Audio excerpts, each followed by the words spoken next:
মানুষ নিজেকে চেনে সে আল্লাহকেও চিনবে। সুবহানাল্লাহ জোরে কোন। পৃথিবীতে যত সৃষ্টি আছে আমার মালিক বলেন সবচাইতে সুন্দর সৃষ্টি, সবচাইতে সুন্দর সৃষ্টি হলো আমার কাছে মানুষ, ইনসান। ইনসান রে, তোমার অতীতে তাকাও, তুমি কেমন ছিলে, কোথায় ছিলে, কি রূপে ছিলে। যদি তোমার অতীতের দিকে তাকাও তাহলে আমি মাওলাকে তোমরা খুঁজে পাবে। ও আমার বন্ধুগণ, রব সূরাতুল মুমিনুনের মধ্যে এই জন্যই বলতেছেন আল্লাহ পাক আয়াতের মধ্যে বলেন ওয়ালাকাদ খালাকনাল ইনসান মিন সুলালাতিন মিন তিন সুম্মা জাআলনাহু নুতফাতান ফি ক্বারিম মাকিন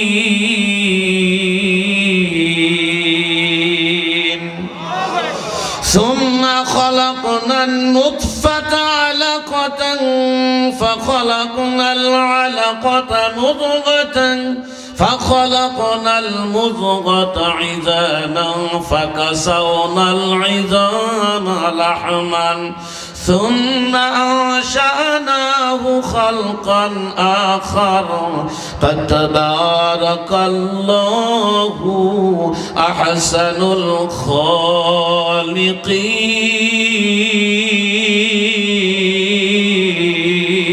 الخالقين আরো জোরে বলবেন না আল্লাহু আকবার। তোমার অতীতের দিকে তাকাও, শুরুতেই কিন্তু তুমি এমন ছিলে না।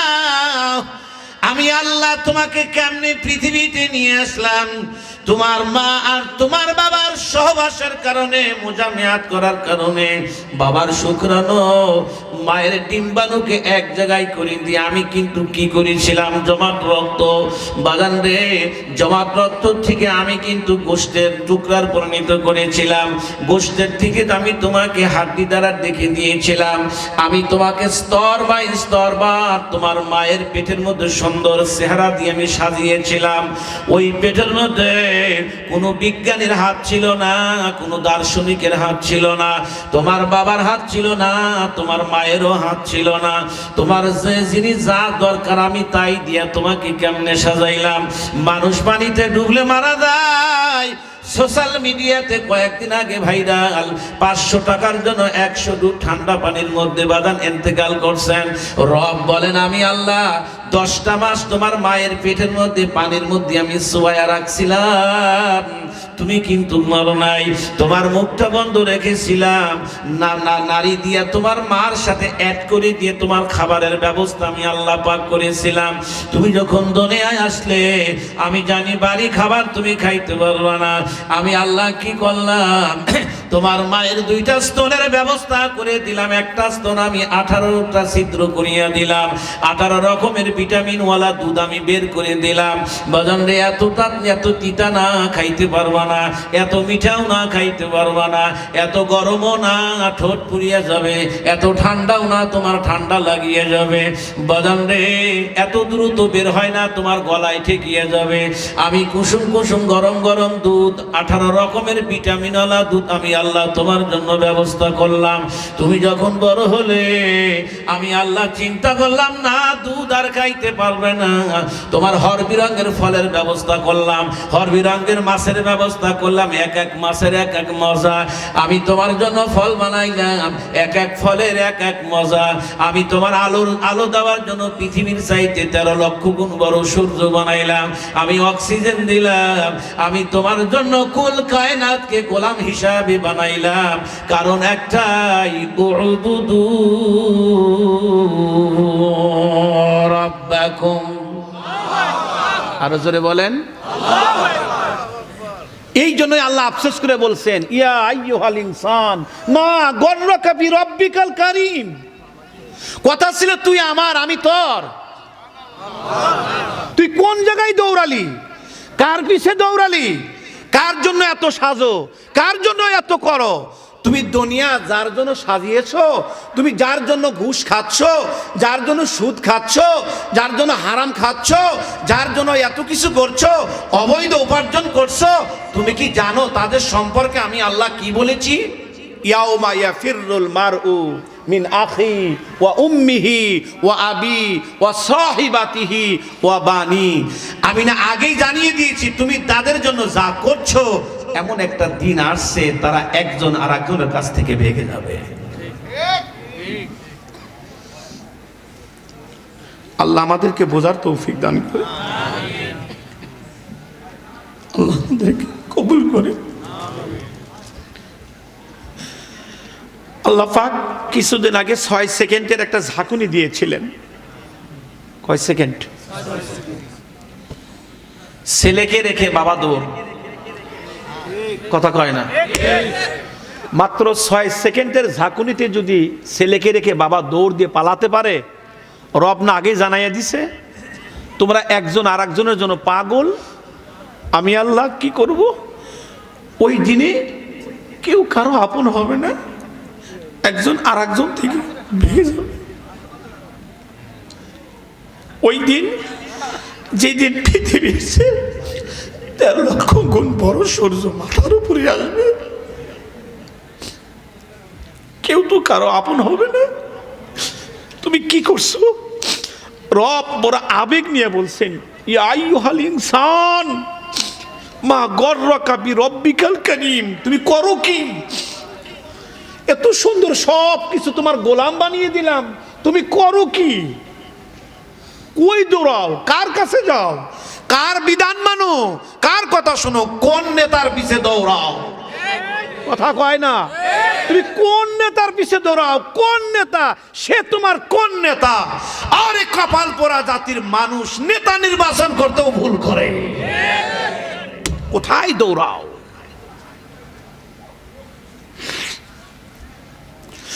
মুসলমান ভাইরা আমার খুব দিলের কান দিয়ে বুঝবেন,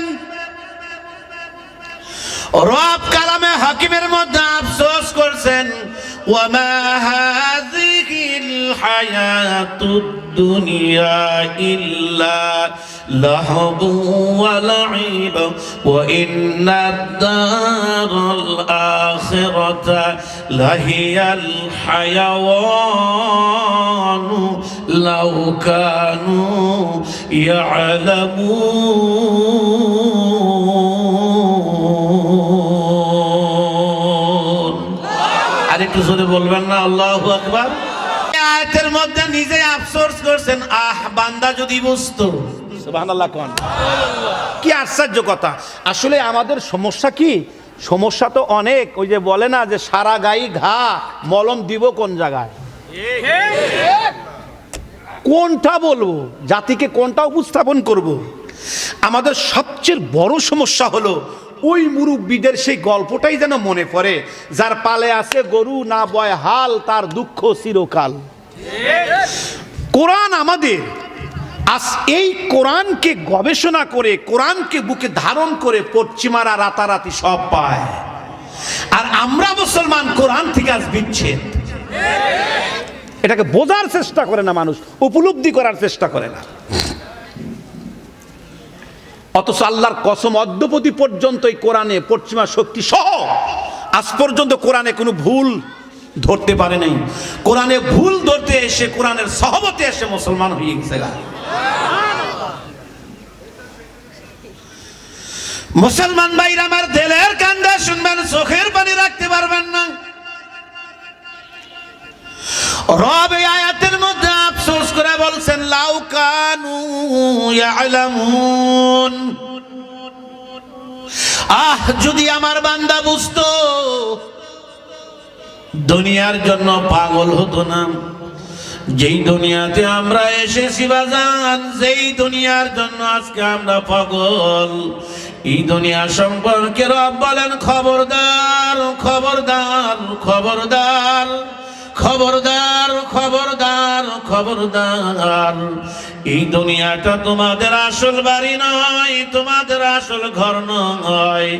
মূলত যে এই দুনিয়ায় আমি তোমাদেরকে কিছুদিনের জন্য পাঠালাম, দুনিয়াটা চিরস্থায়ী নয়। খবরদার, এই দুনিয়াটা হলো নিতান্তই খেলাধুলার ঘর। বান্দারে তোমাদের আসল বাড়ি হলো জান্নাত। বান্দারে দুনিয়া তোমাদের আসল বাড়ি নয়, বরং আমি আল্লাহ বলতেছি এই দুনিয়াটা হলো খেলাধুলার ঘর। আমি চিন্তা করলাম, হাই রে মালিক আমার দুনিয়াকে খেলাধুলার ঘর কেন বললেন? তখন ভাবতে ভাবতে একটা এলেম আমার ভিতরে প্রবেশ করলো। আমি যতটুকু জানি, যারা দুনিয়ার মধ্যে খেলা প্রিয়, তাদের দুইটি খেলা বর্তমান বড় প্রিয়। একটা হলো ফুটবল আর একটা হলো ক্রিকেট। কথা কয় না?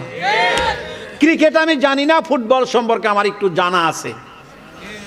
এই মাঠে যতগুলি দর্শক থাকে দেখবেন পক্ষ বিপক্ষ, এই 90 মিনিট খেলার ভিতরে দুটি শব্দ দর্শকদের জবান দিয়ে বেশি উচ্চারিত হয়। একটা হলো গোল আর একটা হলো ইস। শাহজাদপুর আলাদের খেলা বুঝাইতে হবে এটা বিশ্বাস করি না। যতবার এই রাস্তা দেওয়া যায় আর যতবার হাই স্কুলের মাঠের পাশে দাঁড়ায় প্লেয়ারদের, আমার তো মনে হয় ওরা তাহাজ্জুদের সময় খেলে। এই শাহজাদপুরে খেলোয়াড়ের অভাব নাই। আবার কিছু ফ্যাশন বেড়াইছে, খেলতে খেলতে মেয়েদেরকে আবার খেলোয়াড় বানানোর চেষ্টা করে। কথা কয় না, কথা কয় না। এটা বাড়ি কোথা? এটা কোন মানুষ? এগুলা কি আজিব! এটা হলো সামাজিকতা, এইটা হলো পশ্চিমা কৃষ্টি কালচার। লা হাওলা ওয়ালা কুওয়াতা ইল্লা বিল্লাহ পড়লেন না রে ভাই? রাগ করতেছেন নাকি, গোসা করতেছেন নাকি? তো মাঠের মধ্যে দুইটা শব্দ বেশি উচ্চারিত হয়, গোল আর কি। অর্থাৎ বলটা যখন এই যে বারের মধ্যে ঢোকে তখন কি বলে? দূরে থেকে শোনা যায় কাম হয়েছে। আর বলটা যখন অল্প একটু মাইনাস আর বাইপাস হয়, একটু এই দিক দিয়ে ঢোকে তখন কি বলে? তার মানে কি? কাজ হইল না। এই ইস আর গোল, ইস আর গোল, এই দুইটা শব্দ বলতে বলতে 90 মিনিট শেষ খেলা। কেউ হাসতে হাসতে বাড়ি যায়, কেউ কাঁদতে কাঁদতে। খেলা শেষ হওয়ার পরে কি ওই মাঠে কেউ থাকে? জোর করে রাখতে পারবেন?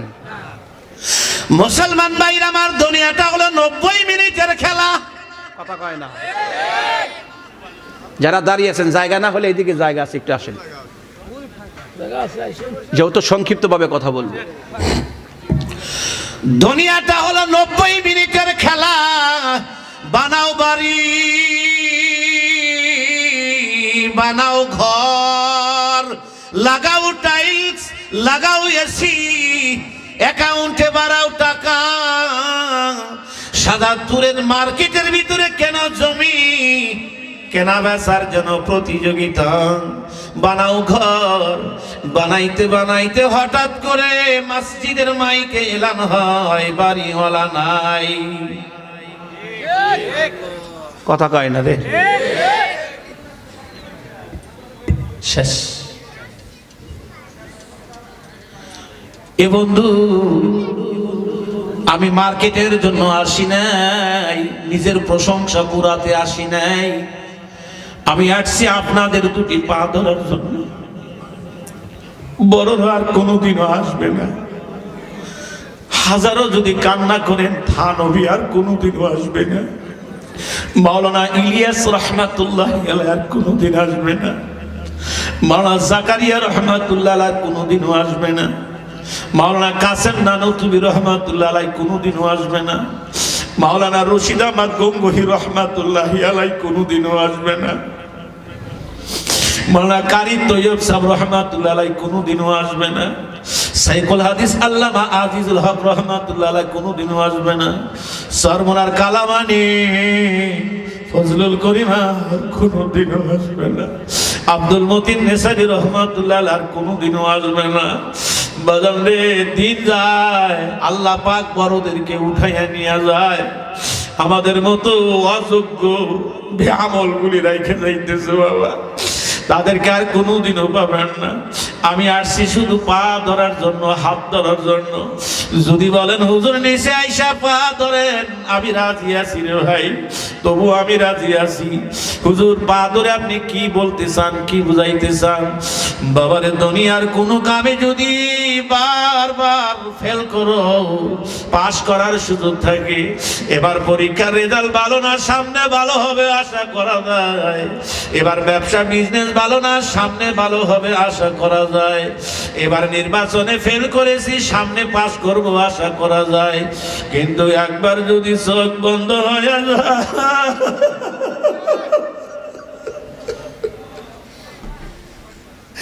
আর কোনদিন আশা করা যাবে না।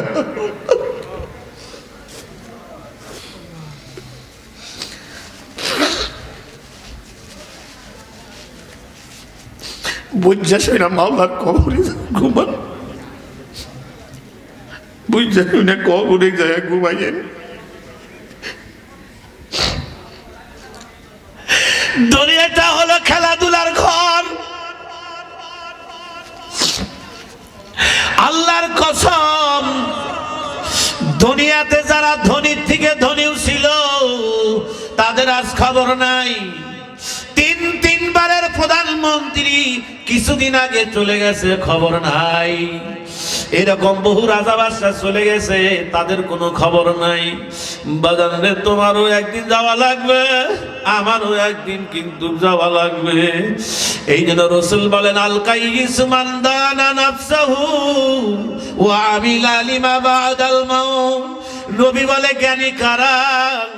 রাসূল জ্ঞানী তো তাদেরকেই বলছেন যারা চিন্তা করে, হাই রে ছিলাম কোন জায়গায়, আমি আসলাম কোন জায়গায়, আমি যাব কোন জায়গায়। যারা এই ফিকির করে, যারা এই চিন্তা করে, নবী বলে এরা বড় জ্ঞানী। ও আমার বন্ধুগণ, কথাগুলি খুব ভালো করে বুঝবেন। রব এই জন্য বলে, খবরদার খবরদার খবরদার, কিছুদিনের জন্য আমি তোমাদেরকে দুনিয়ায় পাঠাইলাম। পাঠানোর কারণ একটাই, উবুদু রাব্বাকুম। আল্লাহু আকবার বলেন। এ বান্দা, আমি দুনিয়াতে কিছুদিনের জন্য আমি তোমাদেরকে পাঠাইলাম। আমি কিসের জন্য পাঠাইলাম? পাঠানোর মূল কারণ হলো তোমরা আমার ইবাদত করো, আমার বন্দেগী করো। যদি ইবাদত আর বন্দেগী করো, আমি আল্লাহ কি করব? লাআল্লাকুম তাত্তাকুন। আরো জোরে বলবেন না আল্লাহু আকবার। যদি তোমরা আমার বন্দেগী করতে পারো, যেহেতু বড় সংক্ষিপ্ত ভাবে বলবো বাজান, বিস্তারিত বলবো না বাজান রে। যদি তোমরা মুত্তাকিন হইতে পারো, বাবারে আল্লাহ রাব্বুল আলামিনের ঘোষণা আছে। আমি যতটুকু আজকে কিতাব দেখেছি, কিতাব মোতালা করেছি, মুসলমান যদি তাকওয়া অর্জন করতে পারে, মুসলমান যদি বাদান গুনাহ বর্জন করতে পারে, আমার মালিক বলেন আমি আমার বান্দাকে 10টা পুরস্কার দিয়ে আমি ধন্য করব। 10টা পুরস্কারের মধ্যে দুনিয়াতে আমি 9টা পুরস্কার দিব, একটা আমি আখিরাতে দিব। ও আমার বন্ধুগণ, তাকওয়া যারা অবলম্বন করে, মুত্তাকিন যারা হয়, রব বলে মানুষটা যদি কালো হয় আমার কাছে সবচাইতে দামি। মানুষটা যদি অন্ধ হয়, মানুষটা আমার কাছে দামি। মানুষটার হাত যদি নাও থাকে, মানুষটা আমার কাছে দামি। মানুষটা যদি রিকশাওয়ালা হয়, মানুষটা আমার কাছে দামি। মানুষটি যদি ভ্যান চালক হয়, মানুষটি আমার কাছে দামি। মানুষটি যদি গরিব হয়, মিসকিন হয়, মানুষটি আমার কাছে দামি। মানুষটি যদি বিদ্যা বুদ্ধি না থাকে, মানুষটা আমার কাছে দামি। কারণ রব বলছেন, ইন্না আকরামাকুম ইনদাল্লাহি আতকাকুম। রব বলেন আমার কাছে সবচাইতে দামি ওই মানুষটাই যেই মানুষটার জীবনে গুনাহ নাই। জিজ্ঞাসা করতে চাই, জবান খুলে বলেন, আমাদের গুনাহ আছে না নাই? আজকে মুসলমানের কপাল পোড়ার কারণই হলো একটা, আমরা গুনায় জর্জরিত, যার কারণে আমাদের আরশে আজিম থেকে আমরা কাটাব আর মাখলুকের ধর্ণা আমরা দিয়েছি। কথা বলে ঠিক না বেঠিক? আমার আফসোসে কলিজা ফেটে যায়। মুসলমান, সেই মুসলমানগুলি পাওয়ার শক্তি যারা পাওয়ার পার্টি, তারাও আমেরিকার দিকে নজর, কারো চীনের দিকে নজর, কারো রাশিয়ার দিকে নজর, কারো ইন্ডিয়ার দিকে নজর। আমার আল্লাহ কয় এই রাশিয়া, আমেরিকা, চীন আর ইন্ডিয়ার দিকে নজর হওয়ার কারণে ওরা মাখলুকের দিকে নজর দিছ, আমি ওদের দিয়েই তোদেরকে আমি শাস্তি দেব। কথা কয় না কথা? আশ্চর্য হয়ে যাবেন, কয়েকদিন আগে আফগানিস্তান গিয়েছিলেন আমাদের দেশের কিছু উল্লেখযোগ্য ওলামায়ে কেরাম, তার মধ্যে আল্লামা মামুনুল হক সাহেব ছিলেন। উনি একটা তত্ত্ব শুনাইছেন, আমার কলিজাটা ছিঁড়ে গেছে এবং কিছু জ্ঞান অর্জন হয়েছে। সে জায়গায় অনেক কথোপকথন করেছে। উনি বললেন যে আমরা কিছু মন্ত্রণালয়ে প্রবেশ করলাম, আমরা খনিজ মন্ত্রণালয়ে প্রবেশ করলাম, কথা বললাম, আশ্চর্য গেট দারোয়ানের হাতেও তসবিহ। চিন্তা করছেন? কয় আমি নিজে প্রশ্ন করলাম, বাগরাম বিমান ঘাঁটি নিয়ে আমেরিকা আপনাদের হুমকি দিয়েছে। আমেরিকা বাগরাম বিমান ঘাঁটি আমরা চাই কেন?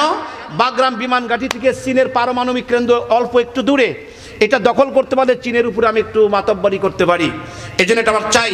মামুন ভাই বলেন, আমরা জিজ্ঞাসা করলাম যে এই জন্য কি প্রস্তুতি গ্রহণ করেছেন? আফগান সরকার উত্তর দিয়েছে, দেখ ওগুলো তো আমাদের মাথায় নাই। সুবহানাল্লাহ, ব্যাংকে জমা দিলেন নাকি আপনারা? এটা তো আমাদের মাথায় নাই, অত ভাবি না। তাহলে আফগানিস্তানের মতো সরকারকে আমেরিকার প্রশাসন হুমকি দেয়, আর এরা মাথায় নিয়ে আসে না কেন? আফগানিস্তানের সম্পর্ক আল্লাহর সাথে। কার সাথে? এই জন্য মাখলুক কিছুই করতে পারে না খালেক ছাড়া। আমার তাবলীগ জামাতের একটা প্রিয় কথা, আলহামদুলিল্লাহ বলবেন না? মাখলুক কিছুই করতে পারে না খালেক ছাড়া। খালেক সব পারে, মাখলুক ছাড়া কথা বলে না। এই জন্য আমাদের সম্পর্ক কার সাথে করা উচিত? আল্লাহর সাথে করা উচিত। আল্লাহর সাথে সম্পর্ক হয়ে গেলে সে মুকুটহীন বাদশা। সুবহানাল্লাহ বলবেন না? চাবেন তো পাবেন, চাইতে সময় লাগে, পাইতে সময় লাগে না। আমি দুইটা কথা বলে শেষ করব, কলিজাটা ছিঁড়ে যাবে। এটা আমি চাক্ষুষ দেখেছি, অনেক দেখেছি, আমাদের আকাবির আসলাফ থেকে আমি শিখেছি, এটা দেখেছি। এখনো এ শ্রেণীর মানুষ অনেক আছে। আমি টাঙ্গাইলে একটা মাদ্রাসায় পাগড়ি দিয়েছিলাম, কোরআনের কিছু হাফেজে কোরআনকে পাগড়ি দিয়েছিলাম। প্রতিদিন তো আমি পাগড়ি পরাই, প্রায় অধিকাংশ বড় বড় মাদ্রাসায় মাহফিল, সমাবেশ বা সম্মেলন, 5টা ছেলের মাথায় পাগড়ি দিলাম, বাচ্চারা, ছোট বাচ্চা। তার মধ্যে একটা ছেলেকে, 4টা ছেলের মাথায় প্রথম পাগড়ি দিলাম, কত সুন্দর মুখে হাসি, 30 পারা কোরআন মুখস্থ করেছে, আনন্দ হওয়ার তো কথাই। সর্বশেষ যে ছেলেটার মাথায় আমি পাগড়ি কেবলই ধরেছি পরিয়ে দেওয়ার জন্য, এখন দেখি ছেলেটির চোখ দিয়ে বৃষ্টির মতো পানি ঝরতেছে। আশ্চর্য হইলাম, ব্যতিক্রম কি? এ কাঁদে, এরা হাসে, কি কারণ? এখন সভাপতির দিকে তাকায় দেখি তিনিও কাঁদে, শিক্ষকের দিকে তাকায় দেখি তিনিও কাঁদে। কাঁদে কেন? কি হইছে? আয় ব্যয়ের হিসাব শুনাইতেছে সভাপতি।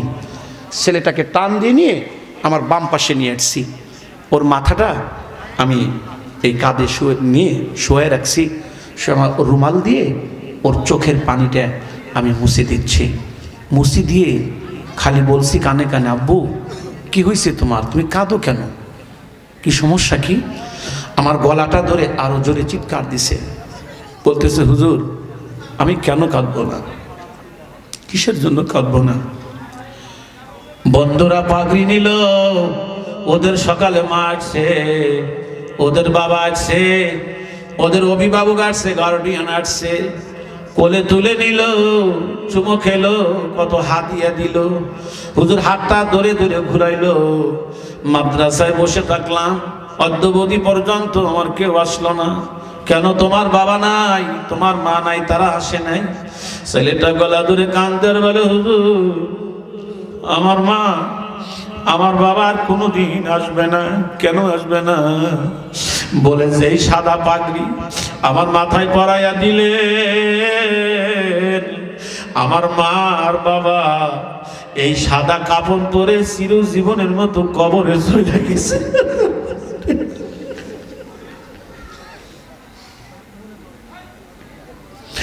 হুজুর আজকে পাগড়ি ঠিকই নিলাম, কিন্তু আমার পাগড়িটা দেখার মানুষ নাই। হুজুর আমি পাগড়ি পরে কার সামনে দাঁড়াবো, কে আমাকে বাবা কয়া করে দিবে, কে আমাকে দৌড়ে চুমা খাবে, কে আমাকে খোকা কয়া ডাক দিবে, কে আমাকে হাদিয়ে দিবে? আমার মা নাই, আমার বাবা নাই, আমি কার বসে দাঁড়াবো? ছেলেটার কথা শুনে হতভম্ব হয়ে গেলাম। ওর চোখের পানিতে মুছে দিয়ে কানে কানে বলছি, বাবা রে, পাগড়িটা পরিধান করে মার কবরের পাশে একটু দাঁড়াবি, কোরআন শরীফটা বুকে নিয়া আর সে আজিমের দিকে তাকাইয়া বলবি, আল্লাহ আমি এমন একজন সন্তান, আমি পাগড়িটা পরিধান করে কোরআন বুকে নিয়ে আমার মার কবরের পাশে দাঁড়াইছি। আল্লাহ এই কোরআন আর পাগড়ির উসিলায় তুমি আমার মারে ক্ষমা করে দাও, আমার বাবারে ক্ষমা করে দাও, তুমি আমলটা করবা। ছেলেটা আমার কানে কানে কয়, হুজুর কান্নার কারণ কিন্তু আর একটি আছে। আমি বললাম কি বলবা? হুজুর একটু সময় লাগবে, আপনি মাহফিল শেষ করে একটু রুমের মধ্যে আসেন, আমার বড় আবেগ হলো, ছেলেটা কি বলবো আমার শোনাই দরকার। মাহফিল শেষ করিয়া আমি যখন রুমের মধ্যে প্রবেশ করলাম, ছোট্ট কোরআনের হাফেজকে ডাক দিলাম, আয় বাবা আমার কাছে আয়, তোমার কান্নার কারণ আমি আর একটু শুনতে চাই।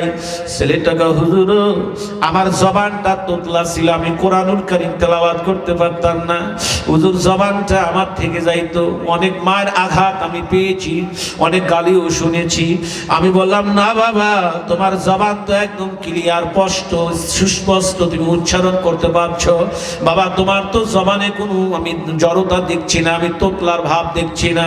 ছেলেটাকে, হুজুর দুনিয়ার অনেক ডাক্তার কবিরাজ আমি দেখালাম কিন্তু কাজ হয়নি, কিন্তু আমি জানি না আমার মালিক এত দরদের মালিক, হুজুর আমার মালিকের কাছে গিয়ে আমার জবানের জড়তা আল্লাহ সারাইয়া দিছে। আমি বললাম, কিভাবে বাবা তুমি বলো, তুমি কিভাবে আল্লাহরে চিনলা? তখন নিজেকে ধিক্কার দিলাম, সাইফি রে, তুমি বয়ান করতে পারো, তুমি ওয়াজ করতে পারো, তোমার সম্পর্ক কি আল্লাহর সাথে হইছেনি? ছোট্ট একটা বাচ্চার সম্পর্ক আল্লাহর সাথে, আল্লাহরে কয় তার জবান ভালো হইয়া যায়, তোমার সম্পর্ক তো আল্লাহর সাথে কি হলো? তোমার জবানের ধার কি হলো? আমার বারবার শুনতে মন চাইলে তুমি একটু বলো। ছেলেটা বলে, হুজুর আমার আল্লাহ এত ভালো আল্লাহ, আমার আল্লাহ এত দরদের আল্লাহ, আমার আল্লাহ এত বড় রহমান, আমার আল্লাহ এত বড় রহিম, আমার আল্লাহর এত বড় মায়া, আমার আল্লাহ এত বড় দাতা। ছেলেটাই শব্দগুলা বলতেছে আর কাঁদতেছে, আমার কলিজাটা আরো ছিঁড়ে যাচ্ছে। বাবা তুই বল, কি বলবি আমাকে একটু শোনায়া দে। ছেলেটাকে, হুজুর সিদ্ধান্ত নিলাম আমি আর কোনো ডাক্তারের কাছে যাব না, আমি আর দুনিয়ার কোন কবিরাজের কাছে যাব না, আমি এমন এক সত্তার কাছে যাব যিনি আমাকে এই জবানটা ভিক্ষা দিয়েছেন, আমি তার কাছেই যাব। আমি বললাম, বাবা কি বলছে, কি ঘটনা তুমি একটু খুলে বলো। ছেলেটাকে, হুজুর সিদ্ধান্ত নিলাম জুমার রাত, বৃহস্পতিবারের রাত, হুজুর ওস্তাদরা ঘুমায়, ছাত্ররা ঘুমায়, হুজুর আমার চোখে ঘুম নাই, আমি যাই নামাজ নিয়ে বসা আছি, সবাই যখন ঘুমাইবে আমি একা একা মসজিদে গিয়ে আমার রবকে আমি একটা সেজদা করব, আমার রবের কাছে আমি চলে যাব। বাবার এই কথাগুলা দিল দিয়ে বুঝবেন। ও বাবা, দুই চোখ দিয়া পানি দিয়ে বুকটা ভিজাইয়া দিবেন। আমার মাওলা যে কত দরদের মাওলা, আমার মাওলা কত ভালো মাওলা। ছেলেটা বলে, হুজুর জুমার দিন আসলো, বৃহস্পতিবারের দিন আসলো, বৃহস্পতিবার দিনে ছাত্ররা একটু দেরিতেই ঘুমায়, যেহেতু ছুটির দিন বিভিন্ন গল্প গুজাবে লিপ্ত, দেখতে দেখতে ছাত্ররা অনেক রাত্রে ঘুমিয়ে গেল, আমি ঘুমাই না। সব ছেলে যখন ঘুমাইছে,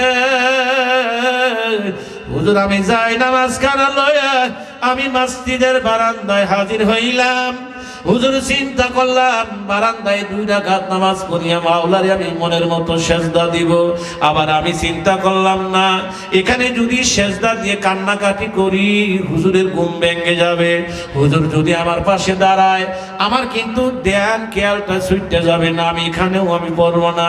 হুজুর আমি যাই নামাজটা হাতে নিলাম, মাদ্রাসার পাশে একটা কেশে বন, একটা কাইসা বন, আমি কাইসার বনের মধ্যে ঢুকলাম, মাদ্রাসার বাতির আলো ঢোকে।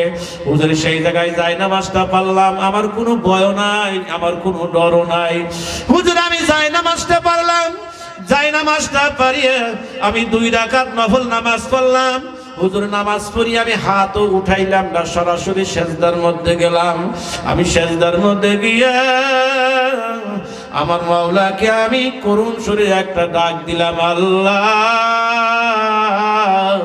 তুমি ছাড়া আমার আর কেউ নাই। আল্লাহ এই জবানের মালিক তুমি, জবানটা আমার ক্লিয়ার করে দাও। হুজুর আমি সেজদার মধ্যে কি যখন আল্লাহকে আমি ডাকতেছি,